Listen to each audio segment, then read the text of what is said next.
શહેર હોય કે ગામ, રસ્તા હોય કે ખેતર, આજે એક સવાલ દરેક નાગરિકને સતાવી રહ્યો છે અને એ છે ગાયો રસ્તા પર કેમ અને ગૌચર ક્યાં ગયો.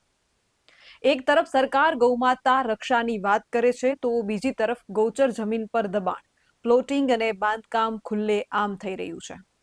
ગામની ગૌચર જમીન ઘટી રહી છે અને પરિણામે ગાયો રસ્તા પર, અકસ્માતો વધી રહ્યા છે, ખેડૂત નુકસાનમાં છે અને આ બધાયનું જવાબદાર કોણ એ સવાલ હજી અધૂરો છે. નમસ્કાર, આપનું સ્વાગત છે BS9 ટીવી ન્યૂઝ ઉપર અને હું છું આપની સાથે કાજલ સુવા.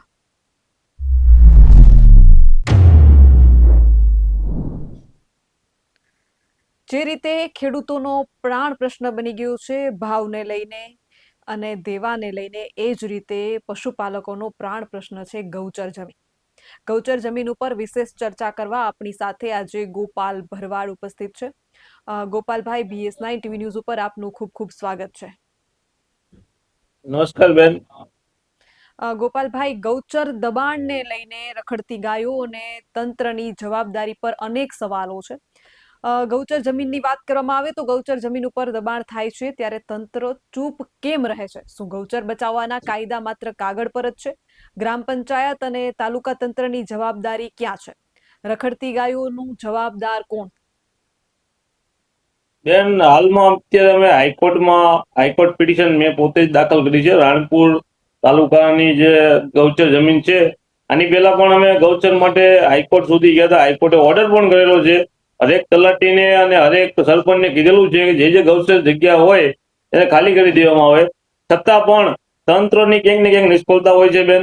અને તંત્રના કારણે અનેક વખત પોતે આપણે રજૂઆત કરવી. હાલમાં અમે ગૌચરની અંદર ઊંટા પણ તલાટીએ મારી, છતાં પણ ક્યાંક ને ક્યાંક કોઈક રાજનેતાઓની દબાણના કારણે આ ગૌચર જમીન ખાલી થતી નથી. ગોપાલભાઈ, પ્રશ્ન એક પ્રાણ પ્રશ્ન એ પણ છે કે ક્યાંક ને ક્યાંક પશુપાલકો પણ ગાયને દોઈને છોડી દે છે. બેન, ગૌચર જે ચરવા માટે જે સ્થળ ઉપર આપણે લઈ જવી પડે એ સ્થળ જ નથી. અત્યારે કોઈના ખેતરમાં ગાય જાય તો પોતે FR દાખલ કરે અને FR કર્યા બાદ એની ઉપર કેસ દાખલ થાય છે. અને અત્યારે હાલમાં સરકારના નીતિ નિયમ પ્રમાણે સરકારે તે રોડ ઉપર, રસ્તા ઉપર જે વસ્તુઓ રખડતા હોય છે એને તાત્કાલિક ડબ્બામાં પૂરી અને સીધા ડબ્બા ભેગા કરી દેવા પડે. ત્યાં કણે ડબ્બાની અંદર પૂર્યા પછી ત્યાં ગાયને નિરણ મળે છે, પાણી મળે છે. એ કોઈ સુવિધા ડબ્બાની અંદર હોતી નથી.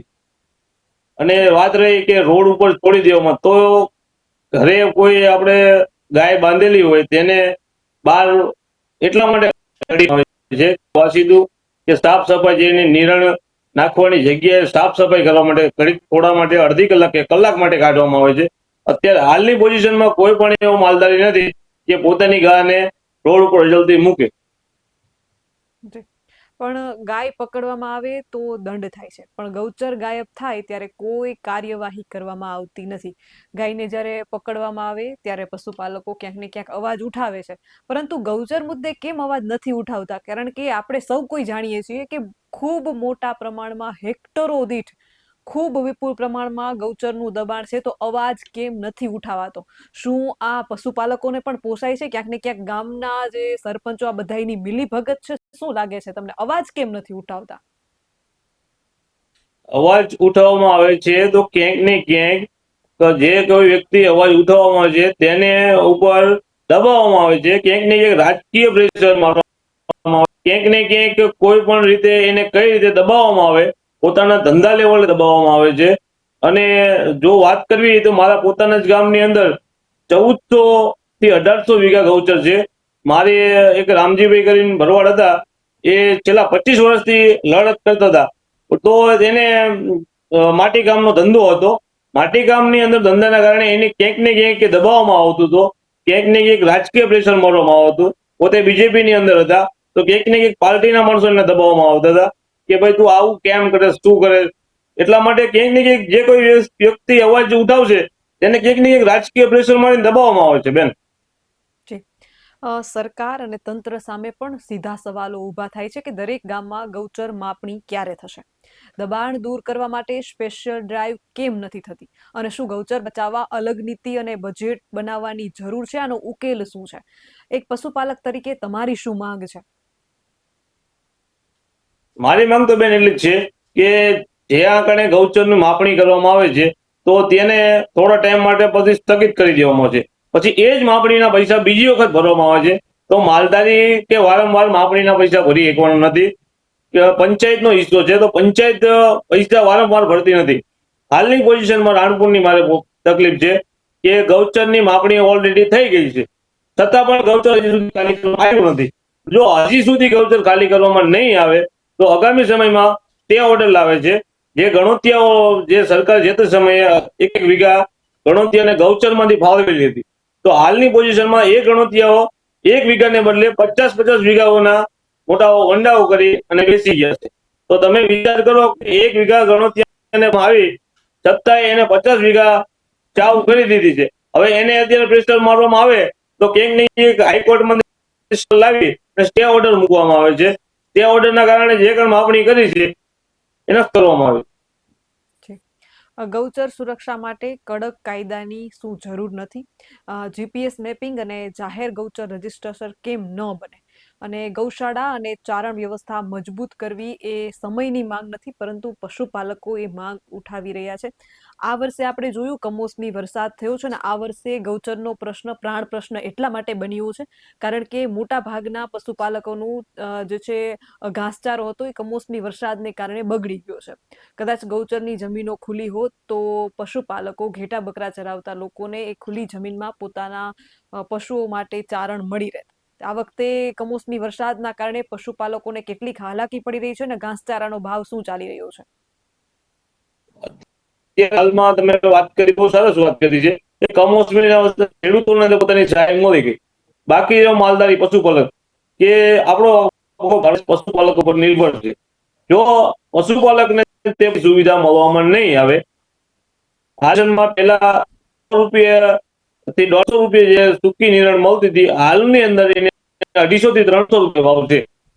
લીલી નિરણ વાત અત્યારે કરવી તો 50 થી 60 રૂપિયા મળતી હતી, અત્યારે એનો 100 રૂપિયા ભાવ છે હાલની પોઝિશનમાં. તો પશુપાલક કઈ રીતે પોતાનું ગુજરાન ચલાવે? ડેરીની અંદર તમે ભાવ જુઓ તો ફેટના અંદર તમે નીચા ગ્રેડમાં અને જયારે કપાસિયા તમે 1800 ની ગોળ આવતી હતી, 2600 રૂપિયા છે. મકાઈ બરોડા એના અત્યારે 1000 રૂપિયા છે. વિચાર કરો, જે મોંઘવારી એ વધતી જાય છે, દૂધના ભાવ ઘટતા જાય છે. દૂધનો ભાવ શું ચાલે છે? દૂધનો ભાવ અત્યારે ફેટ વધે છે, એક 20 રૂપિયા 22 રૂપિયા જેવું એક ચાલે છે. અને બરોબર. દૂધની ડેરીઓ વાળા પૂરતા ફેટ આપે છે કે દૂધની ડેરીઓમાં ભ્રષ્ટાચાર ચાલે છે? ગામડાઓની પરિસ્થિતિ શું દૂધના છે? ડેરીઓમાં પણ ભ્રષ્ટાચાર બેન આવે છે. એનું કારણ છે કે કોઈ પણ માલધારીનો દીકરો ભણેલો હોતો નથી, અભણ હોય છે. એની અંદર શું ઘાલમેલ થતી હોય બિચારાને ખબર પડવાની નથી. કોઈ ભણેલો વ્યક્તિ હોય તો સામે સવાલ કરશે, આ તો ચિઠ્ઠી આપી છે, ચિઠ્ઠીમાં શું ભાવ લેતો શું કર્યું છે એ કઈ ખબર હોતી નથી. જી ગોપાલભાઈ, BS9 TV ન્યૂઝ સાથે જોડાવા બદલ આપનો ખૂબ ખૂબ આભાર. ગાયો રસ્તા પર દેખાય છે, પણ સવાલ રસ્તા કરતા મોટો છે. ગૌચર ક્યાં ગયું? કોઈ નાની મોટી જમીન કે નાની મોટા ટુકડાની વાત નથી, આ હજારો હેક્ટરોની વાત છે, લાખો હેક્ટરની વાત છે. આ ગૌચરની જમીન ગઈ ક્યાં? કોણ પચાવી પાડી? કોણે આ જમીન ખાઈ ગયા? આ ગૌચરની જમીનને લઈને મોટો સવાલ છે. જ્યાં સુધી ગૌચર બચશે નહીં ત્યાં સુધી રખડતી ગાયોનો પ્રશ્ન પણ નહીં ઉકેલે. તમારે રખડતી ગાયોનો જો શહેરમાં તમને પ્રશ્ન હોય તો પહેલા એના માટે તમારે ગૌચરો ખુલ્લા કરવા પડશે. આ અવાજ ગામથી ગાંધીનગર સુધી પહોંચે અને એ જ આજની જે છે એ જરૂર છે. અવાજ માત્ર ગામડાઓ સુધી નહીં, ગાંધીનગર સુધી ગુંજે અને ગૌચર જમીન વહેલી તકે ખાલી થાય એવી પશુપાલકોની માંગ છે. આવા જ વધુ અહેવાલ સાથે મળતા રહીશું. તમે અમારી YouTube ચેનલને સબસ્ક્રાઇબ કરવાનું અને અમને Facebook અને Instagram પર ફોલો કરવાનું ચૂકશો નહીં. બાકી અવનવી અપડેટ મેળવવા માટે આપ જોતા રહો BS9 TV ન્યૂઝ. જય જવાન, જય કિસાન.